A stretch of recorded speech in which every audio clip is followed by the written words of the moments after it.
This is a presentation that I made specifically for an art club. I've given this talk to 5 other camera clubs with a different emphasis, but I rewrote it for the purposes of updating it to some of the recent changes in the tool Midjourney, which I consider the most important tool for AI imaging. I've also been able to incorporate some of the new capabilities, such as retexturing, that have been added to it, which I think is very important for artwork. In today's presentation, I'll give you a little bit of background about Midjourney, how it was created, what it's done so far. But the most important thing would be to show you some sample images. I'm going to begin with images that look more like photographs, and I will migrate more towards images that look towards artwork. I'll give you a very brief introduction to how prompts are written for Midjourney and how you can subscribe to it.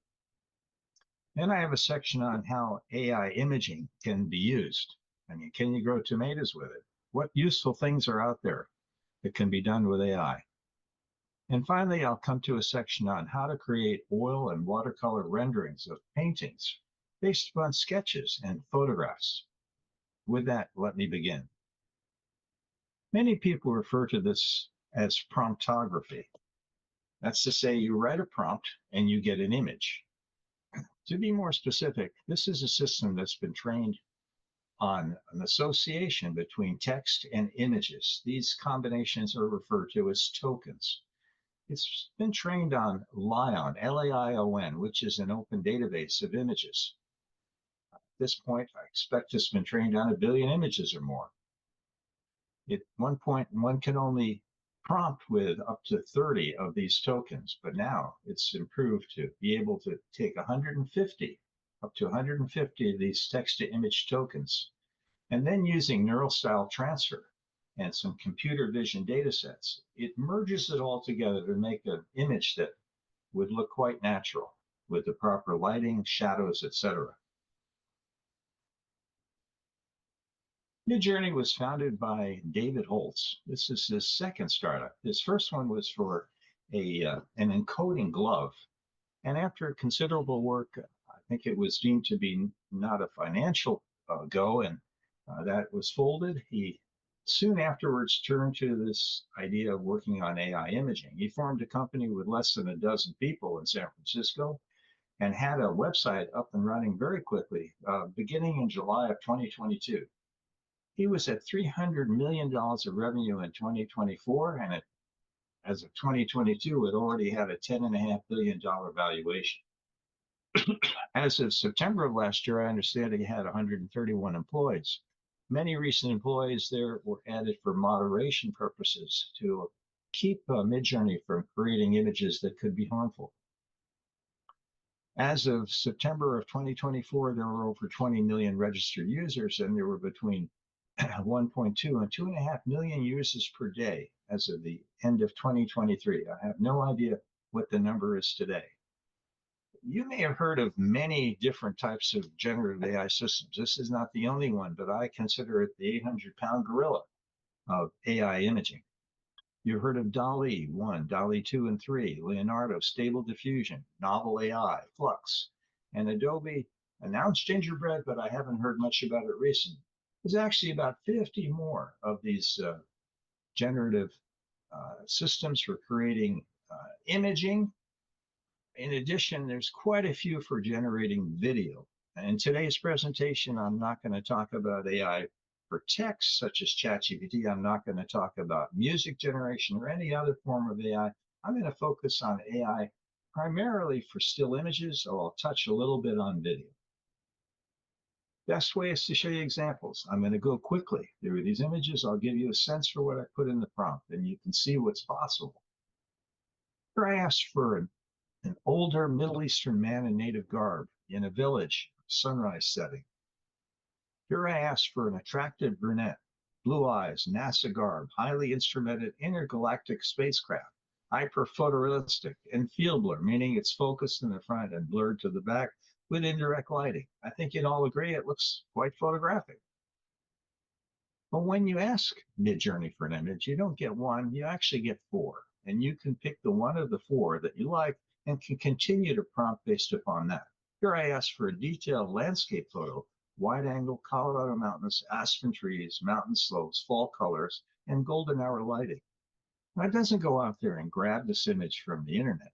It generates it from whole cloth. Here you can see the process as it comes together. Now it's been accelerated a bit here, but it actually, once it starts to go, is rather quick, not that much slower than what you've seen here. Here I asked for a futuristic cyberpunk girl on a futuristic motorcycle, golden hour, desert highway, mid-shot epic detail. And I think you'd agree, that's definitely quite a futuristic motorcycle. And this girl, yeah, she has the cyberpunk look. When it's generated, you can see it comes together like that. Okay. Here I asked for an attractive older woman with a smile on her face. I even specified which camera, which lens, which f-stop, and it emulated that nicely to create this image. It's actually easier to create images of attractive younger women rather than older women based upon the training data set. A lot more younger women. Here's two older gentlemen playing chess in Singapore in an outdoor market with evening lighting. Here's a weathered cowboy with a wide brim hat and a leather coat. No question, this guy looks like he's seen a few trails. And here I asked for a young couple in love in the left bank of Paris on a rainy night. I've often tried to create this kind of atmosphere, adding rain, adding reflections of a wet street, but somehow I never seem to get it quite as good as they're able to do here in Midjourney. Here's a girl climbing at Yosemite with Half Dome in the background. Even for still lifes that you put on your table, here's a crystal pitcher and glasses in orange on a blue tablecloth. Notice how well it got the specular reflections off of the crystal and how nicely it did the shadows of both the orange and the glasses and the pitcher on this table. There's a tenor saxophone and sheet music with a pitcher with flowers on a wooden table. It added a few more things, but it basically got what I asked it in a prompt. Now here I asked it for 3 deep red Bing cherries with stems falling into a clear bowl of water, drops splashing specular effects. Well, it got more than 3, but I like the way it did it. And I'd say it's a pretty nice image of cherries dropping into water.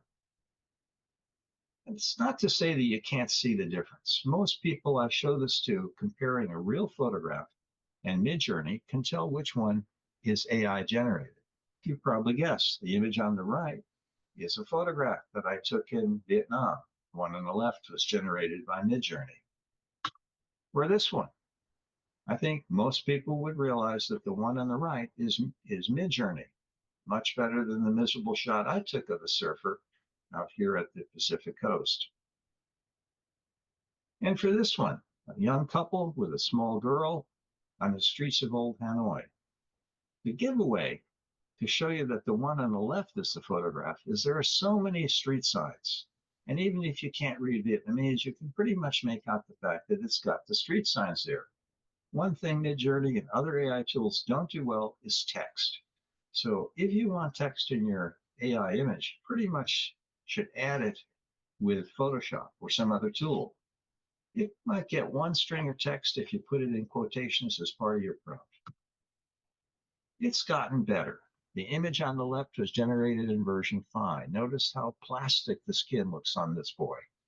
But on the right, you can see the skin texture is better, the texture on the t-shirt is better, the hair is better. So little by little, we're seeing improvements as Midjourney makes progress. We're now up to version 7. So it's possible to see further improvements going in the future. You can capture things you can only imagine in your mind's eye. Here I asked Midjourney for St. Peter at the gates of heaven with his ledger book. I created most of this in Midjourney and added the periphery using generative fill in Photoshop. Here I asked for a photo of a supermoon over the Golden Gate Bridge, night shot, city skyline in the background. Well, it got the moon a little big, but I kind of like it like that. Here I asked for an epic photo of a herd of wildebeest diving from a riverbank into crocodile-infested river, morning sunlight. Well, I think it did a fine job with the wildebeest. And certainly, even the sunlight with some God rays was good, but there's no cliff, there's no diving. I'd have to do more work to try to teach it how to do that. In fact, I had to add the crocodile using generative fill in Photoshop. Here I simply asked for a nature photograph of wildlife without specifying an iguana or any other thing. From the Galapagos Islands, sunrise lighting, Sony A7, look how sharp and crisp this is. Now you can even have it come up with things that can't exist. Here's a macro photo of a cyberbug. Here you can see all the moving parts. You can well imagine that such a thing actually exists. And if you want to get in really close, it even knows what COVID looks like in this scanning electron microscope image.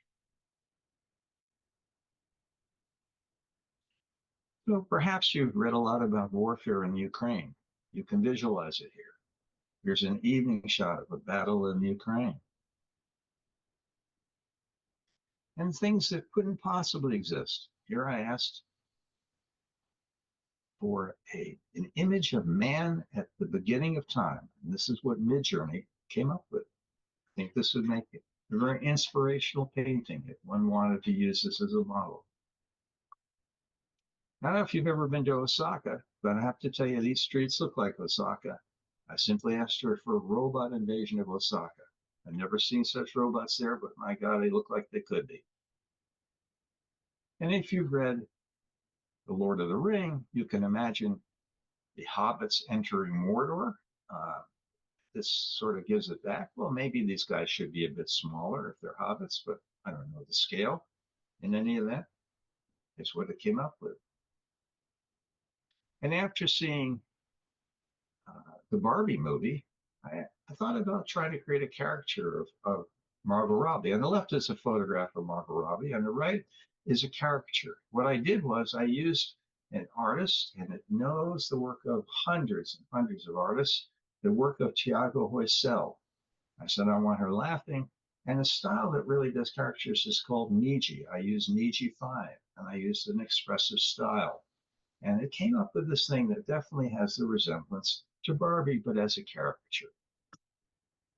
So while we call it promptography, it actually can also be prompted with photographs.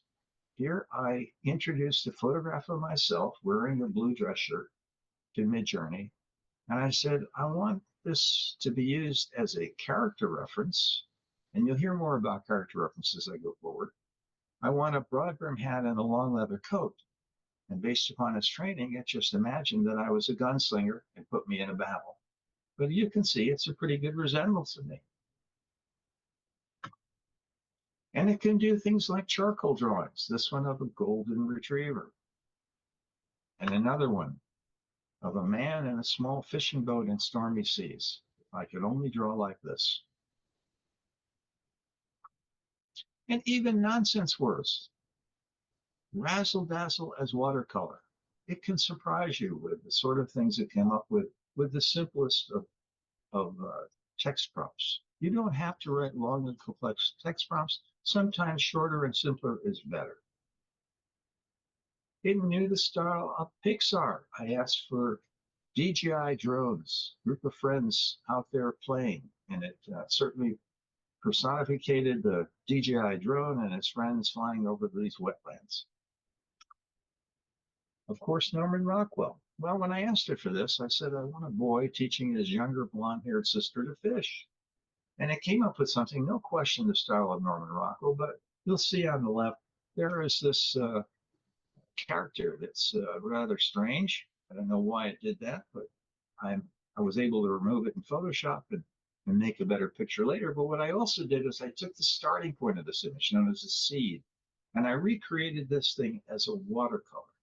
And you can see here, this is a 14-year-old country boy fishing in the creek, surrounded by trees, teaching younger blonde-haired sister to fish, style of Norman Rockwell, rendered as watercolor with an aspect ratio of 19:12.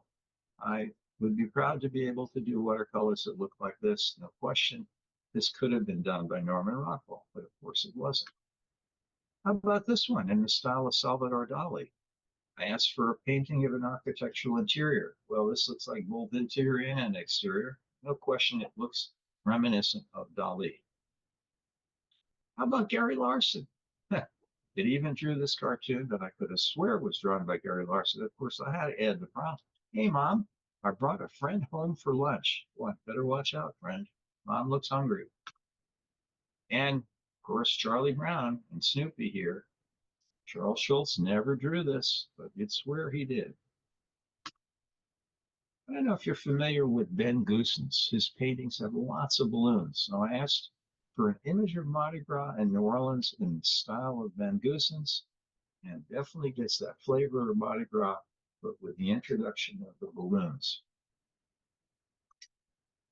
You don't have to use one artist as a reference. You can combine several. Here I wanted a photo of a futuristic laboratory, but I combined Alexei Bristow, Bastien Brevet, Chris Moore, and Dan McFarland.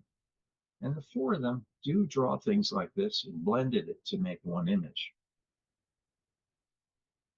Any guess? Well, of course, Ansel Adams. But Ansel Adams never took a picture like this, but you'd swear he did. Here's a style, Cubism. I asked for Abraham Lincoln in the style of Cubism. It knows what famous people look like. It knows Einstein and Abraham Lincoln and many, many other well-known figures and can put them into an image if you like, here in the style of Cubism. Now for this image, I took a picture of a woman wearing a white dress downtown street in Helsinki, and I used her as a character reference. I put her in this image and I asked for it to be rendered in the style of Baroque architecture. It pretty much picked up the look of the woman. She didn't have such a racy dress on. And there's some issues with how it drew it, but I think it's a very interesting style, and they use Baroque architecture for some other images. It has a style known as stacked paper. Here I asked for an image of the Golden Gate Bridge with an emphasis on blue and gold as stacked paper. Boy, I'd hate to cut out that much paper. So when one does an image, it's also possible to reverse it, to show Midjourney an image and have it tell you what it sees there. That allows you to figure out which artist it's been trained on. And it turns out it's been trained on an artist by the name of Dave Gibbons. I personally never heard of him. And the art club I showed this to, they never heard of him. When I referenced Dave Gibbons in a prompt, it didn't come up with anything that looked like Dave Gibbons. So I showed it what Dave Gibbons' image looked like. And this is one I literally took off of the internet. And using that, it was able to generate these images, very much reminiscent of the style of Dave Gibbons. And these images not only got the character of the image that he drew, but and some variations on it, but the brushstrokes and the style that Dave Gibbons uses. I took a picture in Mackinac Island and I asked it to use that style to generate another image. Here's one of them. I'll show you some more later on in the presentation. Of course, if you've ever been there, you know there's no cars, there's horses, and there's bicycles, a lot of Victorian houses. At one point, I tried to generate some images to recreate children's fairy tales. This one was generated to recreate Alice in Wonderland. And I want you to pay attention to the color toning that's done here. Gives you that ethereal feel that you would get from reading Alice in Wonderland. And using the same style, I created another image. You can see it kept the same color toning when I told it to match the style. Okay, it's a powerful thing if you're trying to generate a series of images and you want them to have the same look. Here's a style known as smeared oil. Now, if I was able to create a smeared oil woman, well, how about a smeared oil man? Of course, no problem, keeping the same style.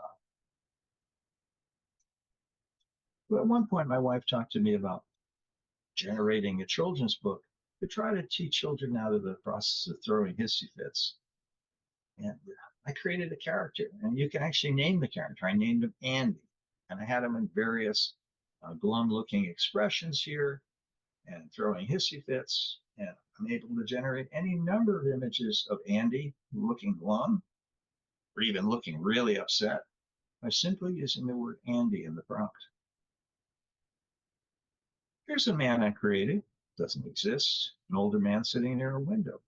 Now here I'm going to step outside of Midjourney because I use the image from Midjourney and I put it into a tool known as Runway. And with Runway, you can actually generate short video clips. Watch this. I asked simply for this man to have some natural motion. You'd swear this man really exists. Here's another image I created as a character reference called Kelly.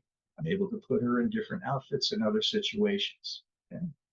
And another character that I created this woman as a foreground image to go into a background in Colorado. And after practicing some compositing of that, I thought, well, gee, let me try to put her in a coffee shop. So here's the process. I showed that image to Midjourney and I said, I want the girl to have coffee in a bistro on a rainy day. And it created the 4 images that I got down on the bottom. Okay. And of these, I kind of like the one here, the first one on the left. So I chose that image and I put that image into another tool called Kling AI. And I simply said to Kling AI, make this woman having a fetching expression. Does that not blow your mind? Unbelievable. Anyway, back to Midjourney. At this point, I find some people are amazed, some people are intrigued, and some people are simply scared. So I like to quote Marie Curie, who said, nothing in life is to be feared. It's only to be understood. The fact is, the genie is now out of the bottle. As for me, in the words of Alfred E. Newman, what? Me worry? So why do people worry? They worry because you can create images of people that don't exist. It was not simple for me to create this image of Kamala Harris. When I asked it for Kamala Harris, it rejected the prompt because she's a prominent political figure. But when I showed an image of Kamala Harris, I was able to create it based upon an image. So there are ways that they still haven't prevented. If I were to simply right now write a prompt asking for something for J.D. Vance or Donald Trump, I get this moderation error saying it doesn't meet our community guidelines. AI moderator might have gotten it confused, so try prompting again. But no matter how you try and prompt prominent political figures, it's going to give you an error message. But as I said, it's not perfect. It's not perfect. Okay.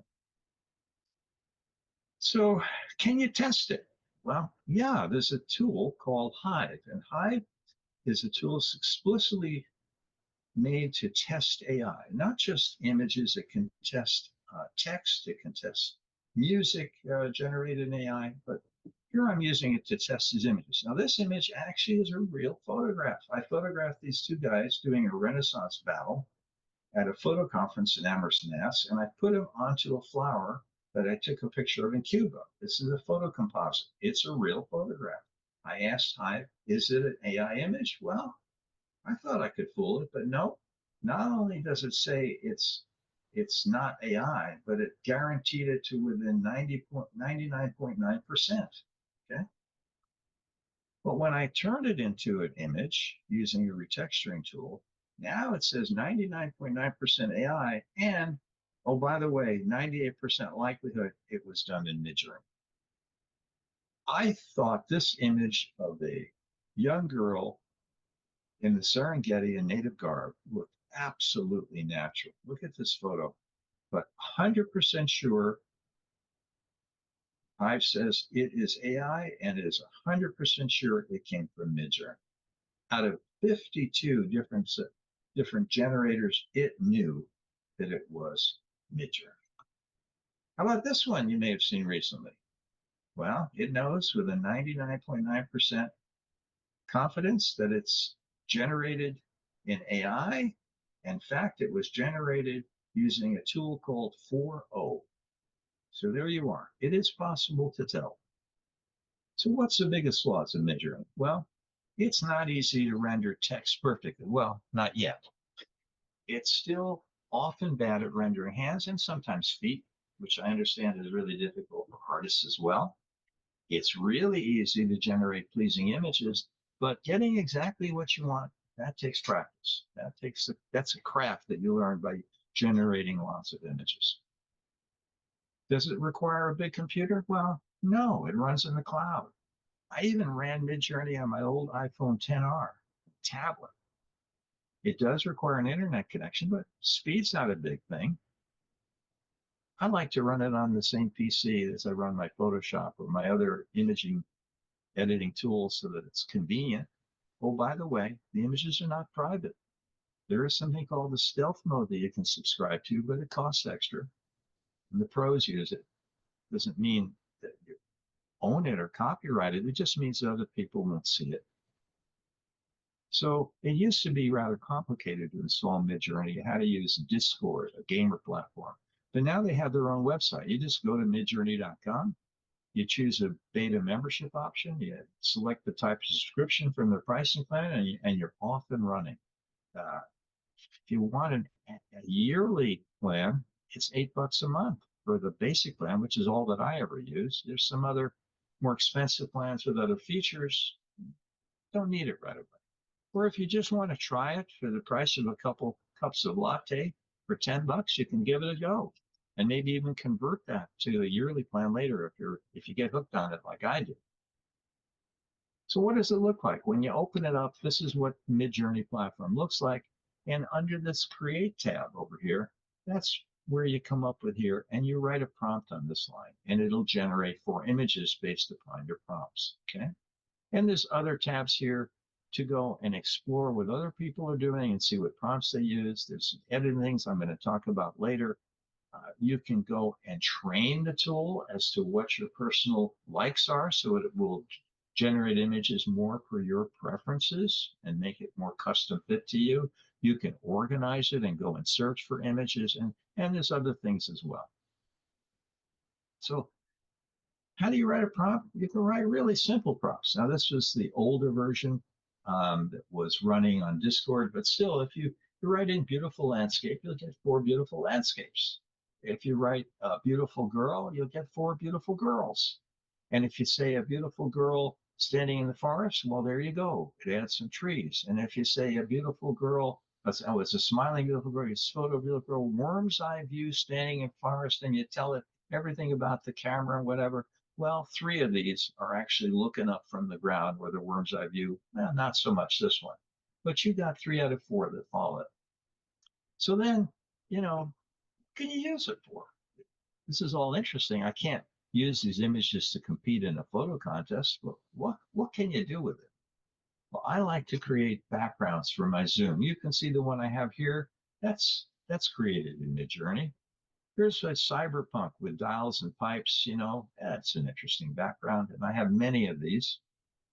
A friend of mine has a cram school. She teaches kids how to excel in school and get into better colleges. So I created this retro image for her to put on her website.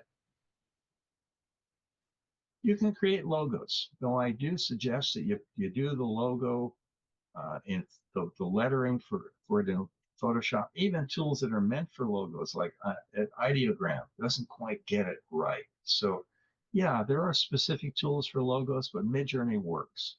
Here's an image I created for a flyer for my RV club of an older couple sitting near their fire in their campsite, looking out over a lake at sunset. So this one quite surprised me. Maybe you have some family recipes.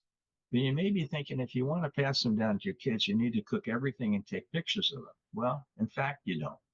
All you have to do is write down the list of the ingredients as it is from the recipe, and it will generate the image. Now, in this case, you'll notice I put the manicotti shells first, so it has an emphasis. And this double colon 2 gives it a bigger emphasis than the rest of the things.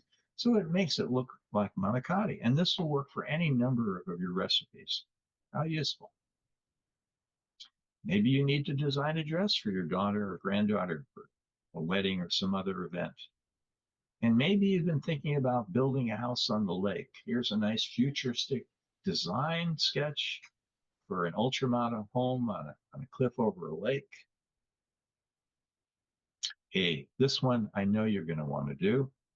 It's actually being used by many tattoo parlors to design your future tattoo. Okay. So I asked Midjourney, if you're so smart, give me a device to end global warming. came up with this. I have to say, this part of it over here, it looks a lot like the CO2 sequestration device that a friend of mine up in Berkeley and his team are building. I don't know, he hasn't discovered this part of it yet, so I need to show him this image. Hey, wait, if it can do global warming, how about cold fusion? We'll never know whether this really can do cold fusion. Maybe. Sure, it looks like it could. I got to thinking about this and I said, well, here's another thing. We could design quilts. And they came up with some amazing looking quilt patterns. Well, I showed this to, I went into the quilters club in my community and they looked at me. I was the only man in the room wondering why I was there. And I suggested they could use this. And they said, no, we need a detailed set of drawings showing exactly what shapes to cut out and colors to use. But there are companies that will take this and will turn it into those kinds of detailed plans. So one can design quilts using this tool. And I said, well, if not quilts, how about embroidery or crewel? There's some very interesting crewel patterns. Again, most people doing crewel, they want a mat with some color on it and they want a kit of yarn that matches those colors. But this is a good starting point. There's probably a company that'll turn it into that. Well, who doesn't need that? Well, uh, photography club. Oh, what can they do with it? So the left is this rather uninspiring picture I took at Beale Street in Memphis a few years ago. And I said, well, let me turn this from day to night. So first thing I did is I went into Photoshop and I removed the cars and I removed the people and all of the other clutter. And I took this building and I extended it up and I changed the sky to a more interesting sky. And I tried to light up some of the lights. I put some water in the street, picked up some reflections. And this took me hours. This took me hours. And frankly, I wasn't too happy with it. So I took this picture and I put it into Midjourney and I said, what would you do with it? Wow, look at what Midjourney did. First of all, it got down really low on the street. Number two, it captured both sides of the streets so that it had a converging lines. So when I went back to Nashville last year, guess what? I was down on the street, capturing both sides of the street, and I got a better image to do something with than I did when I was in Memphis. But I thought it, you can't copyright the stuff, but you can certainly make prints of it. So I went to an art show, craft show, and I thought I'll print some of my images. And I asked a friend who had a lot of success selling photos. He said, nothing you use in photo competition sells. You need happy images. You need images of things like sunflowers. So, hey, I got a lot of sunflowers here. I created this image. And people buy images of kids, children looking happy. So I said, how about a boy and a girl on a park bench? Now it decided they should be facing the wrong way, but it created this watercolor. I printed this, and I thought it was kind of a nice image. So suppose you need inspiration. It created these images of a quaint Maine fishing village. And if you don't like this one, well, I got this one, and I've got this one. So amongst these, this could be a model for something you do for painting as an inspiration. But another way to do it, using the new tools in the edit panel of Midjourney, I asked my friend Mary Miller to give me a photograph of an iris, and I used the retexturing feature to create a watercolor here. Okay, and it gave me lots of variations with different colors on it. But here's one of them. I took a picture of the sixth hole of the golf course where I live, and I said, convert that to a watercolor painting. And it came up with this. You notice it kept the lake pretty much as it was, the waterfall. It changed these condos in the background. It gave me more interesting mountains, but it has the same feel for it. Okay. Here's a picture of the clubhouse where I live. I said, how about a painting? Well, there it is. There's a painting version of the clubhouse. It kept all of the same elements that were there and now retextured it to a painting. So I mentioned to you there's lots of different painting styles. So let me try a few. Here's charcoal drawing. Here's a Japanese ink style. Here's op art style. Here's paper quilling style. Winter oil painting style. watercolor architecture. And if you just wanted some figure in there, it could create a girl to stand over the fountain for you. So as I mentioned, I started with a photo, and that's how I created this image I showed you before, simply through retexturing. Here's the photo I took in Mackinac. As you see, horses and people walking and lots of bicycles and Victorian things. But I used that as a style reference, and I created this and this and this. Now, there are no castles in Mackinac Island. It seemed to think we needed some castles. I kind of liked it. It shows Mackinac, the sort of spirit of it in the water. And then I thought about Greek statues. So we've seen a lot of these white marble Greek statues, but if you examine them closely, there's remnants of dye. So originally these things had color. I said, well, okay, let's imagine this one with a red dress. And sure enough, it was able to put a red dress on. Now notice it got a little confused. It put hair here instead of this, but I kind of like the hair. I left it. I said, oh, if I can do that, let's turn that into a watercolor. And it did that. So this could be a really good reference for somebody to start drawing a watercolor. All you have to do is start with an image of a Greek statue. I had an image I showed you before. I turned this more into a painting style. Okay. Now this one I found on the internet, and I said, okay, let's retexture this to look realistic. And my God, the eyebrows the same, the freckles are there, everything about this girl, including the texture of the sweater, was reproduced with retexturing in Midjourney onto that simple sketch. How about this sketch? It knew that if it's a city scene, that you have to show depth by having muted colors and a little less focus in the distance, and recreated it as this. Here's one I have of a man smoking a cigar. And when I retextured it, it knew the cigars are supposed to have smoke coming out. Now this is a rather simple sketch I got from one of my neighbors in the villages. Barbara Gottesman had this sketch of Los Calibri, these mariachi singers. Turn this into a painting. Well, there it goes. This became this, right? Any one of these things would be a good model for you to work on your painting. It even left a spiral notebook there. Here's another I got. I thought, what could Midjourney do with this? But it created from Barb's images these rather interesting, intriguing looking, modern art looking sketches.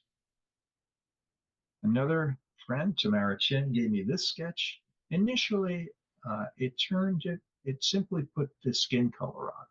I said I wanted a blue sweatshirt, brown hair. I took out these lines here using Photoshop, and I said, go with that. And also this word over here, go with that. And it created these. Look at that. These renderings of paintings are certainly something that one could work with. This one even without the glasses, okay? Here's one I found online. This one was teaching you how to do a sketch. Well, yeah, I took that and made it into these. Here's a friend, Taff Tapparuti, gave me this one of this woman sipping from this shallow dish. Well, it gave me this woman, and I think this pretty much reproduced it, but she's not sipping from a dish. So I tried again. I got this woman sipping from a bowl, and I wanted a white bowl, so I told it that. And I changed it to a white bowl, but I'm sure I could work at it more and get it to be more like a dish. But you see, that's the process you go through. Here from a talented artist, Jane Hink, near where I live. I recolored that here as a watercolor.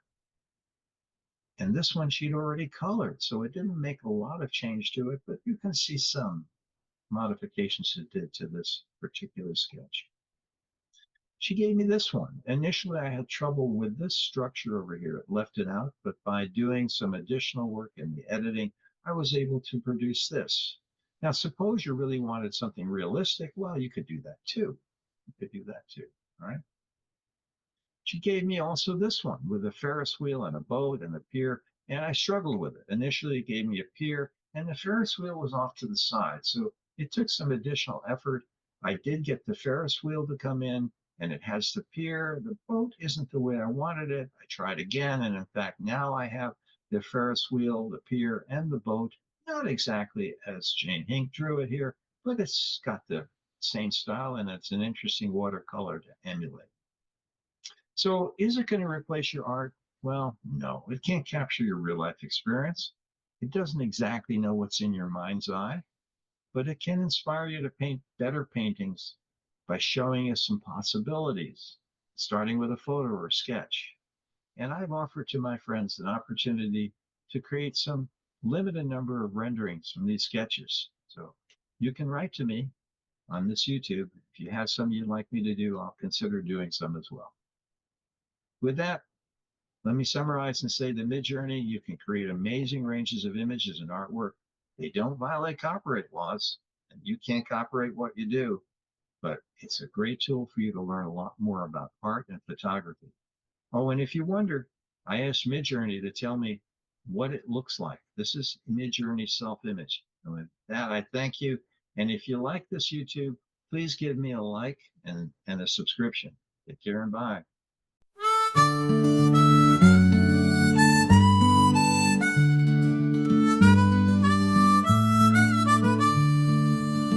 Machines paint worlds in vivid hues, a canvas born of endless cues. The vision sharp, yet hearts are blind. They mirror us, belief behind. Impressive strokes of endless skies, a masterpiece that tells no lies. Yet scary shadows creep and stay. What truth, what dream will lead the way?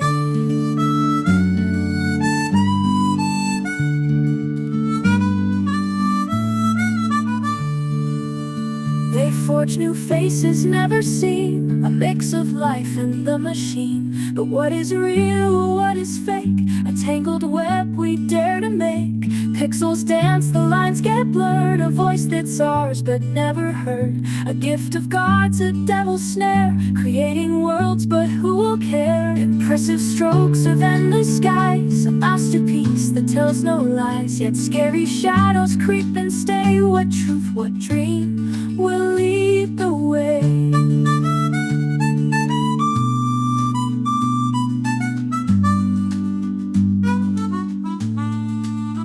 They forge new faces never seen, a mix of life and the machine. But what is real, what is fake? A tangled way. They forge new faces never seen, a mix of life and the machine. But what is real, what is fake? A tangled web we dare to make. Pixels dance, the lines get blurred. A voice that's ours but never heard. A gift of God's, a devil's snake. A tangled web we dare to make. Pixels dance, the lines get blurred. A tangled web we dare to make.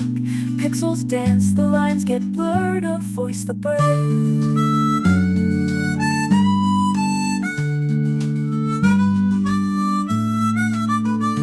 So hold the brush, but mind the cost. In every gain there's something lost. A spark that lights, a flame that burns. The future calls and yet it turns.